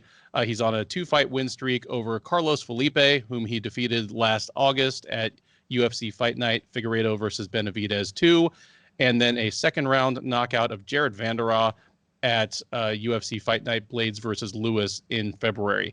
Spivak is a comfortable favorite here. He's minus 225 or so. You can get Oleynik at plus 180 or plus 185 as the underdog. I spent some time last night and today talking to SureDog associate editor and all-around stats genius Jay Petrie, and we brainstormed it, and we're pretty sure that the 16-year and 5-month age difference between Oleynik and Spivak it's not in the top 3 or 4, but it's definitely in the top 10 greatest age disparities in a UFC fight in at least the modern era. No Ron Van Cleef, fighting Royce Gracie or anything, but of the modern era, when you're thinking of the greatest age disparities, 16 years and 5 months. I mean, biologically at least old enough to be his dad. It's one of the bigger ones. Man, so Alexey Oleynik, I don't know if he watched UFC 263 last week, but if he did, I hope it didn't leave him with any thoughts about the future of a 43-year-old one-dimensional grappler in today's UFC, watching Demian Maia. Obviously, it's apples versus oranges. Demian Maia hasn't been able to buy a takedown, much less a submission against the top contender in several years, where Derek Lewis might be your UFC heavyweight champ by the end of this year, and Oleynik had him in all kinds of trouble less than a year ago. That's the difference at heavyweight. The other difference at heavyweight is the people swinging back at him are a whole different breed. I mean, except for the Gilbert Burns fight, Maia, it's mostly just been really frustrating decisions where he has no other ideas than to shoot his single, 20 times. Whereas Oleynik's been getting knocked out really badly. The crazy thing about Oleynik coming into the UFC, I mean, other than the fact that he came to the UFC so late in his career and has made such kind of a cool run, is that he's never been a plus athlete. He's never been a great striker, but he was amazing at not getting hit hard for most of his career. That's gone. I mean, he's had 4 knockout losses in his last 6 fights. All of them were brutal beatdowns. The Walt Harris one just left him out cold, bent back over his own, busted leg, like Mirko Cro Cop.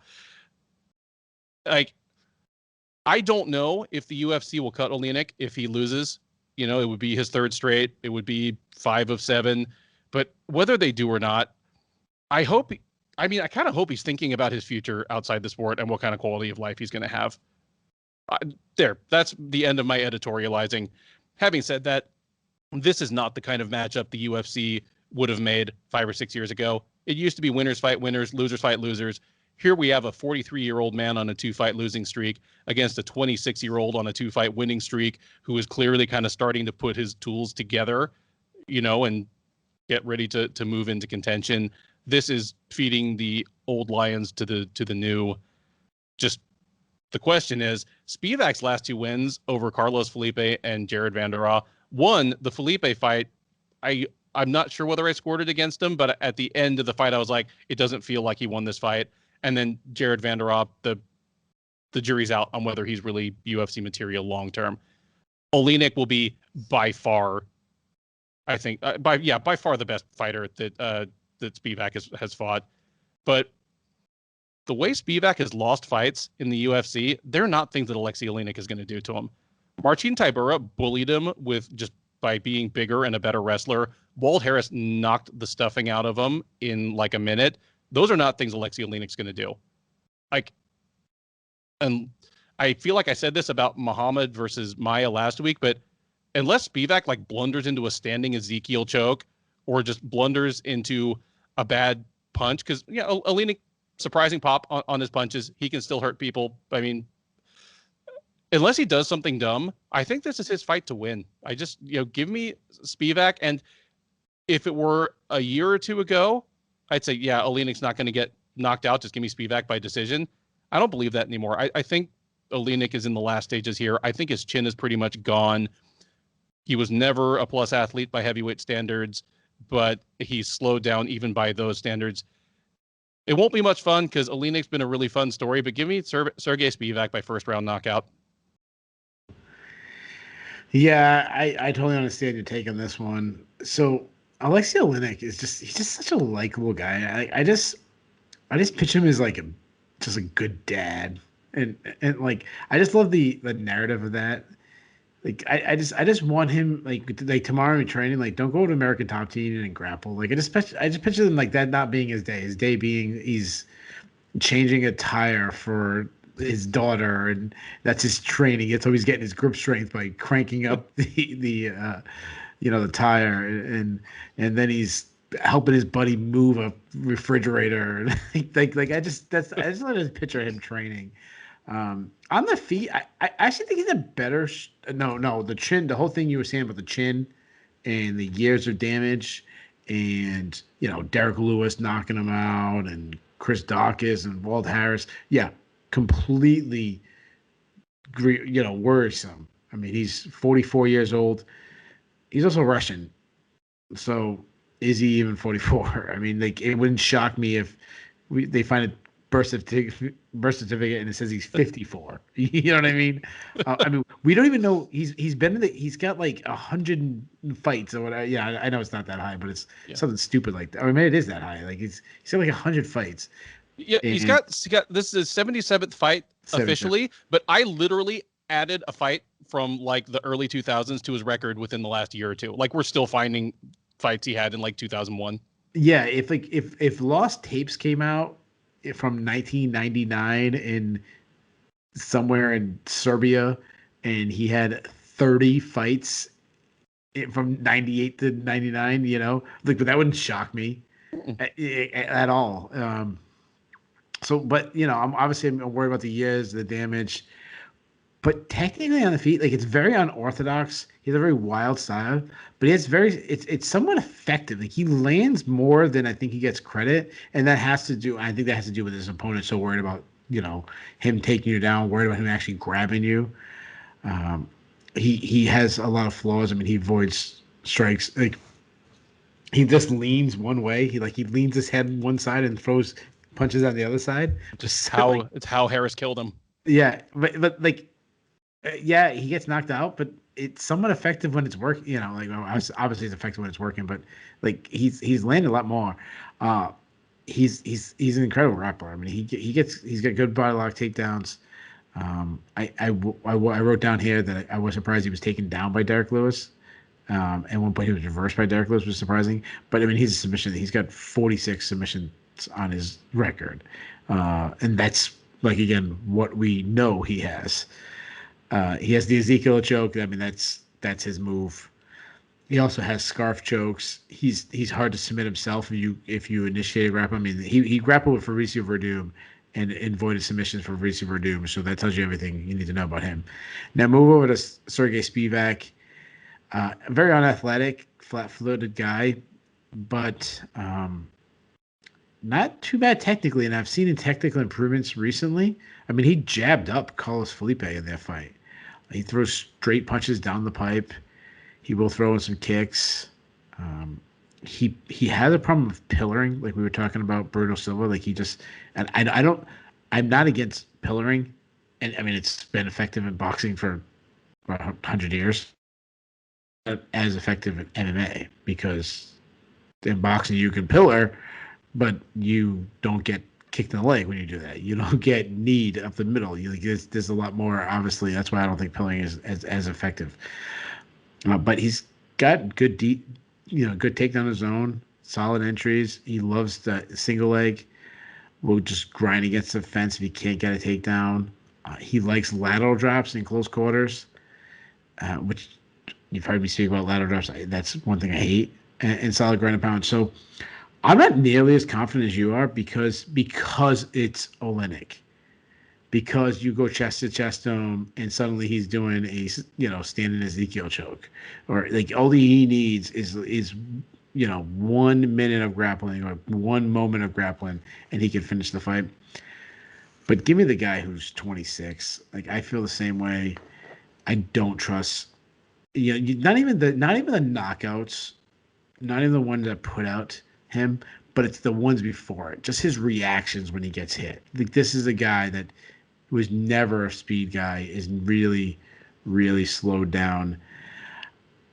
I don't like the betting line on this. I don't think Sergey Spivak should be a 2-1 favorite over anybody, other than maybe Roque Martinez. Like he should not be a massive favorite, especially someone like Oleynik who can, finish the fight in such short notice.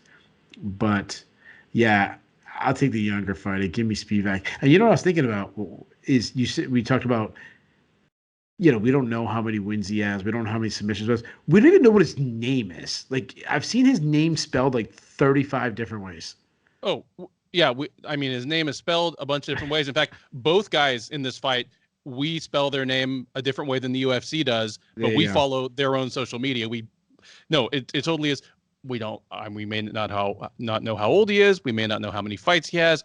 I mean, there's even some confusion about where he's from. I mean, he's from the Ukraine, but he's lived in LA for like the last 20 years. But he has Russian citizenship now. Yeah. I mean, maybe he's Jason Bourne. Yeah, I love that a guy. He's been fighting in MMA for like what 22 years, since Mhm. his pro, and we don't have it. We have it locked down and official. Like, yes, I understand his social media has one way, but I mean, the amount of combinations I've seen of this guy's name is it. And I actually, when I write down his name, I change it up every time. Like, it's yeah, I never know what I'm gonna write.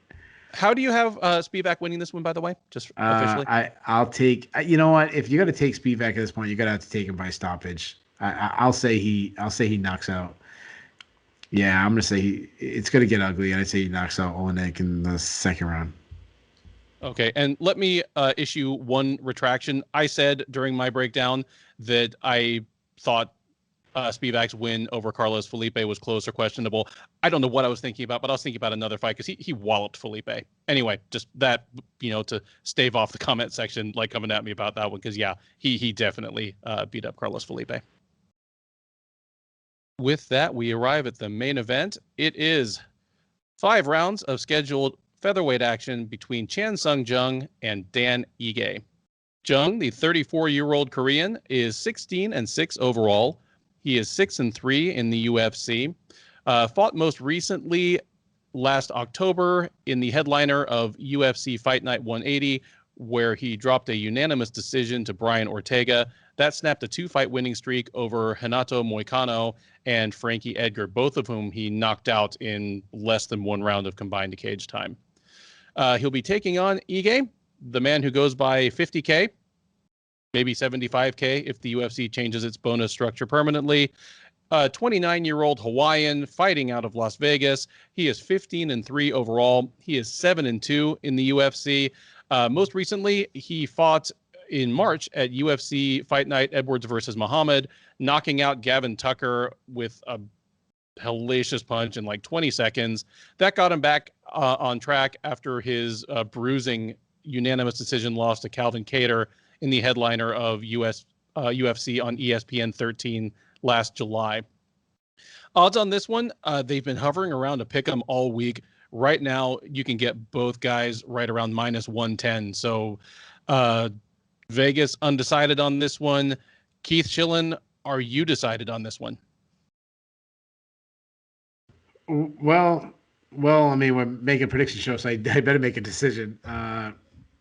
This is a good fight. It's just a plain old good fight. Like, I don't know if it's the most marketable fight. Chan Sung Jung kind of loses a little hype in his after losing to Ortega. Dan Ige looked fantastic in the last fight, but when we saw him in the main event against Calvin Kattar, he came up short. So, but there's a lot of stakes in the sense that like who's going to stay relevant in such a deep division, and I'm really intrigued on the X and O's. To me, it's going to tell you what's left of Chan Sung Jung. Was that just a great performance of Brian Ortega, or is Chan Sung Jung done?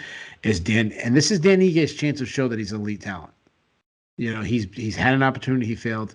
If he loses this one, he's probably not getting, or it's unlikely that he's going to work himself back up to a chance to kind of get over that hump. So I'm very intrigued at what's going to happen. And Chan Sung Jung looks so flat in his last fight against Brian Ortega. He usually has really good boxing. His pull right hand is an absolute thing of beauty. He has a lot of good hand fighting. He distracts with the hand fighting to get range, to get distance, but also to set up his powerful right hand. He's got real big power. I mean, he puts out so many guys with his power, and that's because he really steps into his punches. When he gets the opening, he steps in, unloads it. He was dropping his hands against Brian Ortega a lot more than I've ever seen it before. And I'm assuming that was because, the lead up to that fight was striker versus grappler. Brian Ortega's a grappler. Brian Ortega's historically, he's one of the greatest grapplers in MMA. He's definitely one of the big submission threats. Like he just needs one open and he locks on a guillotine or Ranish or whatever it is. So I'm assuming he was dropping his hands and he was hanging them low because he was worried about the takedowns. And I kind of assume that's might be why Brian Ortega was landing a lot more than we expected. And then once he started landing more, he started hurting him more. And then, the gap widens. So if they rematched each other, I expect the Korean Zombie to look better. He also was way too patient against Ortega. Like I don't know if that was because he didn't want to load up. He didn't want to really throw a big shot and have Ortega drop underneath it. But his output wasn't nearly where it needs to be. So everything I said negative about him, just flip that. Because this is usually things we see. We usually see good output. We usually see good clean boxing. We usually see power. He's a good grappler. Now he's not Brian Ortega, but he's a good grappler. We hardly ever see him offensive grapple, but he's got 8 submission wins in his career. Sure, the last one was way back in 2012, and that goes back to what I say. We hardly ever see him do it, but it's there. I'm assuming it's still there. He has strong takedown defense, and he's got a good get-up game. I mean, Brian Ortega took him down, and he was able to work back to his feet. Very few people could say that Brian Ortega takes you down. But he took a lot of damage in that fight. And that happens. I think they said this is his, I think it's 8th straight main event. Like, that's going to happen. I mean, think about the Yair Rodriguez. It's another fight that he took tons of damages. So that's worrisome. And let's not forget that he lost probably a couple of his prime years due to his military service. So, you wonder if, this might be the decline. Now, Dan Ige, very aggressive. Insane output. That's the guy. If you're not the greatest, he's a perfect example. If you're not the greatest athlete, then work harder than everybody. Like I've never seen Dan Ige work, but just way he fights, you just assume this guy is just crushing it in the gym. Like he's getting the club of hardest workers. He can take tons of damage, and he just keeps marching forward. He's a compact striker. It's a very tight, kind of like I wouldn't say he's a great wrestler, but yeah, actually I'd say he is a pretty good wrestler, but he's a wrestler boxer. Like it's tight. It's that classic, Frankie Edgar, Chad Mendes, hands up, stay compact. He throws heat too. I mean, we saw that in the last fight. He just whips punches. He constantly throws combination. He has this one combo that he loves a lot. It's just straight right hand to a left hook. So it's, you're changing up it's coming straight and it's coming around. So it's kind of the good thing about that combination is you get 2 different speeds to that. Obviously, the straight punch goes a little faster than the one around. So it's different sides, different speeds, different what's thrown. It's a really good combination. It's got good power, as I already said. But he's also a guy who's taken a lot of damage. Go back to that Calvin Kattar fight. Go back to Edson Barboza. Even the win against Edson Barboza, he took a lot of damage. He's a guy that he's a little bit of a junkyard dog. Like he'll get in a clinch and he just works there, hard knees. I love that he throws a flying knee just to close distance. He's a wild man, but he can wrestle. Nice timing on his entries. I think he's a good grappler. He's good at winning scrambles. He's got good top control, good ground and pound. He has a Brazilian Jiu-Jitsu black belt. But the thing about him more, and he reminds me of Bilal Muhammad, not necessarily how they fight, but when we talk about Bilal Muhammad, we talk about a guy that has reached everything he has in his athleticism, everything he has in his skill, and then he just beats you by being smarter. He's a guy that has a game plan and he sticks to it. And I feel the same way about Dan Ige. I feel like the skill set from Dan Ige, we've seen the very ceiling of it, and he fights at that very ceiling. And obviously with athleticism, like this is the peak where he is. But then if he can have the right game plan, that's when he beats you. It's like going basketball. They always say like John Stockton was like not a great athlete, not the he was a skinny white guy playing point guard, but he was such knowledge. That's why I feel with Dan Ige, like he just looks like a student of the game, and he's gonna give himself. He might not always get over the hump, but he's gonna put himself at having the best chance. Like he's gonna give himself the best chance of winning. So as far as my prediction goes, I'm really torn. Like I'm really, really torn. When this fight was first announced, I felt very confident in taking the Korean Zombie. I don't feel that way anymore. Like I'm actually starting to talk myself into Dan Ige. I'm gonna go with the Korean Zombie because I think he has the better boxing. I think Dan Ige is going to put him. Oh man, I really want to talk myself into Dan Ige. That's how tone I am. It's not. He's more technically sound. The Korean Zombie is more technically sound. He definitely hits harder. I think he can stuff takedowns, at least make Dan Ige work. But it's gonna be a close affair. Dan Ige is gonna make it close. But just give me the guy that's just more skilled. So I will take the Korean Zombie. I think Dan Ige is such a dirt dog. I think it's going to go all 5 rounds. I think it's going to be a absolute war. I think this is going to be a bloody mess. I think both guys. I think we're going to have lots of moments where guys are landing big shots.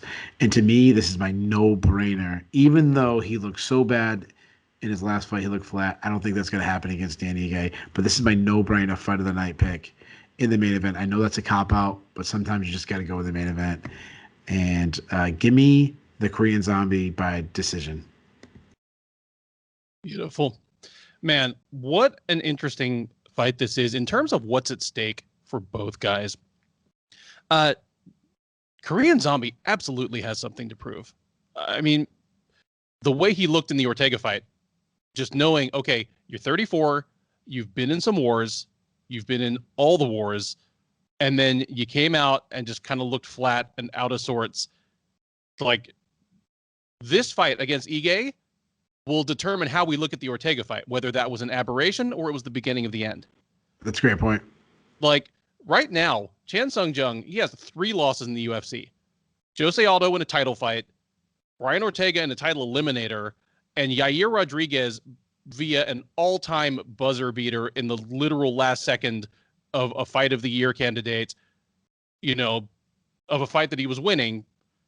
And even there, I mean, Rodriguez has kind of had a weird track since then, but Rodriguez was like on the cusp of a title shot as well. Like he has literally only lost to the very, very best of the best. If he loses to Dan Ige tonight, that says a ton. And that's nothing against Dan Ige, because the flip side of this, I have a little bit of inside knowledge just because I've interviewed Dan Ige 4 times now, 3 times over the phone, once in person. And it's just because when I first started interviewing fighters, Sherdog was at the time, had a pretty good relationship with Ali Abdelaziz, and the 2 guys that were basically his secretaries, like arranging all those interviews, were Dan Ige and Puna Soriano, who of course now is in the UFC as well. And finally, after an interview, I'm like, dude, I want to talk to you. You fought last week. You had a great fight. Like, can we talk for a while? And that was the first of several interviews. Extremely intelligent guy, student of the game. You think of all the Hawaiian stereotypes, and you see a lot of them in the cage. I mean, he is a just scrap brawler type guy, but there's intelligence behind it. His ambitions, even though he's been an extreme couture guy forever. I know that COVID has forced a ton of fighters into Las Vegas gyms. He's been there forever, but his ambitions after the sport involve going back and opening gyms in Hawaii just because, the infrastructure of MMA there has just gotten so bad. Like, he's a great dude. Having said that, his fight against Kattar was concerning. You pointed out that he just has this incredible guts and dig deepness, and he's got his game plan and he's going to stick to it.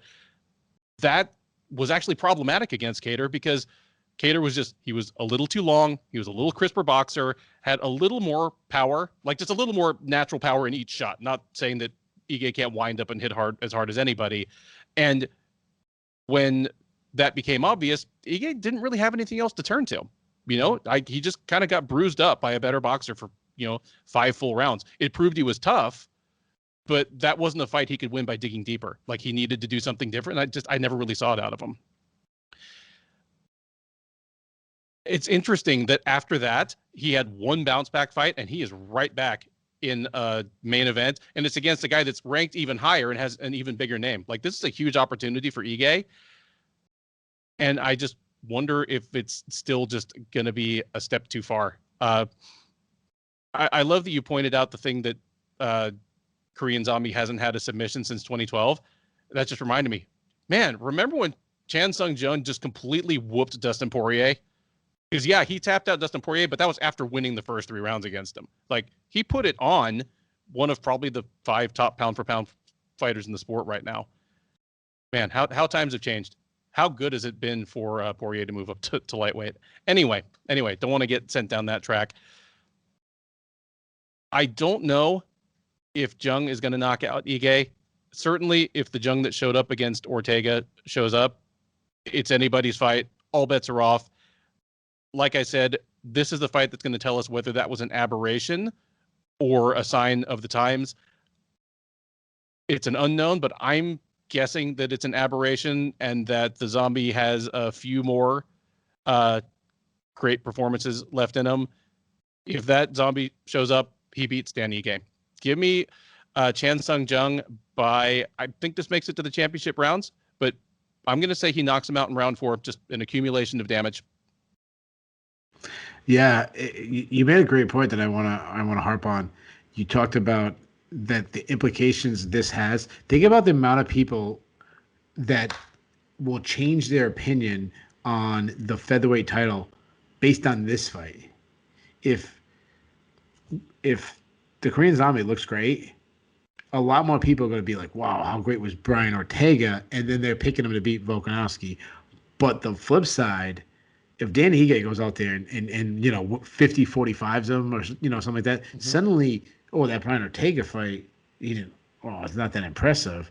Zombie's done, and now more people are like picking Volkanovski. So it's funny how these two fights impact each other, all based on one guy's performance.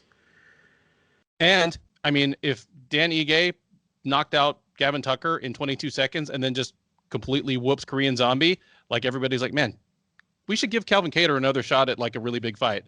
Like, yeah, it's a bunch of moving parts, isn't it? Yeah. Exactly. We start talking about how great Calvin Kattar was, who also just got murdered in one of the statistically the worst beatdown in history by Max Holloway. Suddenly we start asking, damn it, is Volkanovski really 2-0 against Max Holloway? I mean, shouldn't he get another shot? He's he won the second one, I'm not saying he did, but I'm saying but what people would say. Do. Well, we're gonna have a lot to talk about on the recap. Yeah, I'm excited for this fight. I'm excited for most of this card, and yeah, like I think we're gonna have plenty to talk about on the recap. Speaking of which, for all of you there at home, this has been the Sherdog Radio Network preview for UFC on ESPN 25, also known as UFC Vegas 29. For Keith Schillen, I'm Ben Duffy. Enjoy your week, enjoy the fights, and make sure to tune in Saturday night or perhaps Sunday morning right after the main event, either through the Sherdog front page or the Sherdog.com YouTube page, where we will be recapping all 12 of these fights live.